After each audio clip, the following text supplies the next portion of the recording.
क्षमा करा. आज मारुतीने खूप वाजवलं बाबा, खूप सुंदर वाजवलं. धन्यवाद. आता असेच बळकट करू देवाने ते आता मला देव एवढ्या हॉलमध्ये सुद्धा माईक लावणे कमाल आहे. नाहीतर मंडपात माईक चांगलं लावतो, हॉलमध्ये नाही. तुम्ही चांगलं. आमचे हरिभक्त माझे बालमित्र आहेत नवनाथ महाराज पाटील, त्याला म्हणलं चला बनणार, चला चला.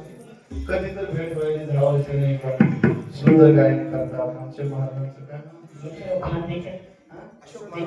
अशोक महाराज, बालाजी महाराज कुठे गेले. इथं हात जोडून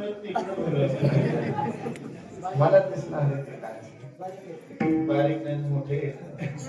आणि तुम्ही दोघं तर असं मला असं वाटलं की तुम्ही असं मिशन करायला भेटलं चुकलं तर किती समाजापर्यंत जाईल ना ते. आता कीर्तन असं इकडे तिकडे असं गप्पा मारून मस्त विधानाची ऍक्टिंग करून करता येतं मला कीर्तन मग ते पैसे कमावलं असंच आहे काय.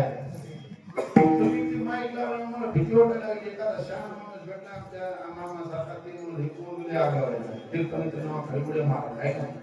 त्याच्यामुळे तुम्ही लोकांनी मला चांगलं केलं, म्हणजे बोलण्यापासून वाटलं. एक काय मनोभाव आहे का, मनोभाव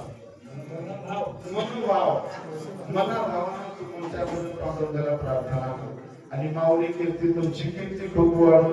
अशीच कीर्ती गायत्री गायत्री म्हणताय. आणि बसलेले माता भगिनी थकलेले आहेत, क्षमा करा तुमच्या पायावर माझं मुडकं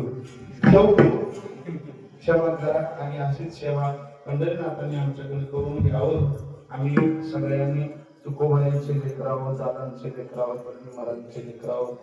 आणि आमची मामाही या ठिकाणी